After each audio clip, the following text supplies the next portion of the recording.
दोस्तों, देश के सुप्रीम कोर्ट का एक बड़ा जजमेंट आया है और वो ये कि अगर कोई भी सांसद या प्रतिनिधि अगर संसद में अपमानजनक बात करता है तो वो अवैध नहीं है, यानी वो वैध है। इस प्रकार संसद में कोई भी व्यक्ति किसी को गाली दे सकता है, किसी के ऊपर भद्दे कमेंट कर सकता है, कोई भी नंगा होकर के खड़ा हो सकता है। ऐसे कुछ घटनाएं पहले भी हो चुकी है जिस पर सदस्यों को गालियां दी गई, सदस्यों के ऊपर भद्दे कमेंट किए गए, महिला सदस्यों पर ऐसे कमेंट किए गए, बोले गए, ऐसे इशारे किए गए। तो ऐसा वैध है तो वहां पर नंगेपन छिछोरेपन के अलावा क्या होगा ये तो आप सोच सकते हैं। ये टिप्पणी जस्टिस चंद्रचूड़ और 6 अन्य जस्टिस महोदयों की बेंच ने सुनाई है और उनका कहना है कि अगर संसद में कोई भी व्यक्ति अपमानजनक बात करता है तो उसको वैध माना जाए, यानी अवैध नहीं है। यानी अब संसद में कोई भी व्यक्ति किसी भी तरह की बात कर सकता है, वो चाहे सामाजिक परिप्रेक्ष्य में सही हो या गलत हो, उससे कोई ताल्लुक नहीं है। 140 करोड़ लोग क्या सुने क्या न सुने उससे कोई ताल्लुक नहीं है। और ऐसा कई बार पहले भी हो चुका है जब किसी नेता के द्वारा, किसी सदस्य के द्वारा संसद में किसी को गाली दी गई हो, किसी को अपशब्द कहे गए हो। क्योंकि इंसान चाहे कितना भी बड़ा हो जाए लेकिन उसकी प्रवृत्ति नहीं छूटती, उसकी जो नीचता की हद है वो नहीं छूटती। और ऐसे ही सांसद जीत करके जब सदन में चले जाते हैं तो वो वहीं पर भी ऐसे ही करते हैं। दोस्तों, जिस सुप्रीम कोर्ट ने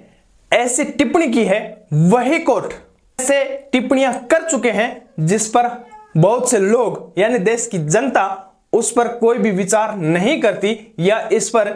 कोई भी विरोध नहीं करती। तो लोकतंत्र में यह व्यवस्था होती है कि अगर जनप्रतिनिधि किसी भी तरह का कानून बनाए या कोर्ट कोई फैसला दे और अगर आप उसका विरोध नहीं कर रहे हैं, इसका मतलब आपकी मौन स्वीकृति है, यानी इस बात के लिए आप एग्री हैं। वो बात आपको चाहे समझ में आई हो या ना आई हो, या आपके लिए घातक हो, नुकसानदायक हो, फायदेमंद हो, उससे उसका कोई ताल्लुक नहीं होता और वो बात लागू होती है। दोस्तों, देश के माननीय न्यायालय जिनकी कई टिप्पणियां ऐसी हैं जो आश्चर्यजनक भी हैं और समाज के लिए खतरा भी है और इस सामाजिक ताने बाने के लिए नुकसानदायक भी है, संस्कृति को भ्रष्ट करने वाली है, उसको लेकर के कुछ जागरूक लोग स्तब्ध भी हैं, परेशान भी है, हैरान भी है। दोस्तों, देश के माननीय न्यायालय की ही टिप्पणी ऐसी आ चुकी है कि देश की 16 साल की बच्ची, जिसकी 16 साल उम्र हो गई है, वो शादी नहीं कर सकती लेकिन लिव इन रिलेशनशिप में रह सकती है। वो शादी नहीं कर सकती लेकिन लिव इन में रह करके गुलछर्रे उड़ा सकती है। शादी के लिए उम्र जहां 18 साल थी वहां पर 21 साल की जा रही है, लेकिन आप 16 साल की उम्र होते ही यानी बच्ची में मानसिक विकास शुरू होते ही, उसकी समझ बढ़नी शुरू होते ही वो गुलछर्रे उड़ा सकती है। कोई भी उसको बेला फुसला सकता है और गुलछर्रे उड़ा सकती है।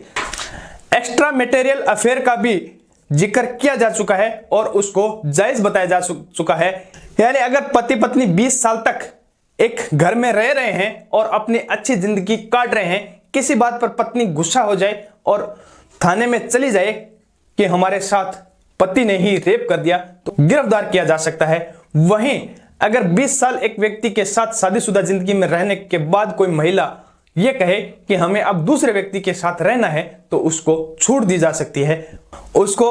माननीय न्यायालय जी ये छूट देते हैं कि वो एक्स्ट्रा मैरिटल अफेयर रख सकती है, यानी दूसरे व्यक्ति के साथ रिश्ता रख सकती है, संबंध निभा सकती है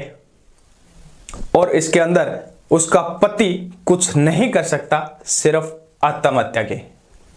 टिप्पणी ऐसी भी की जा चुकी है जिसमें अंतरजातीय या अंतरधार्मिक शादी करने पर, एक धर्म से एक जाति से दूसरे धर्म और जाति में शादी करने पर सरकारों की तरफ से मुआवजे दिए जाते हैं और सुप्रीम कोर्ट भी इस बात को जायज ठहराता है और सरकारें भी इस तरह की शादियों को प्रोत्साहित करती है, वहीं उनको मुआवजा देती है, रहने के लिए घर देती है। वहीं राजस्थान में तो मुआवजा राशि और बढ़ा दी गई है इस तरह के मामले पे, यानी आप अपनी जाति और धर्म से अलग आप शादी करोगे तो आपको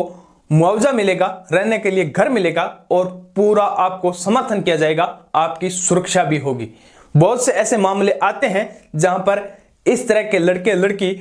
जिनका जाति धर्म से ताल्लुक नहीं होता, वो लोग एसपी या कलेक्टर दफ्तर में पहुंच जाते हैं और एसपी कलेक्टर उनके लिए सुरक्षा पहुंचा देते हैं। अगर कहीं रास्ते में लड़ाई हो जाए, झगड़ा हो जाए और 2 व्यक्ति सर फूट के मर जाएं तो उसके लिए पुलिस नहीं आती,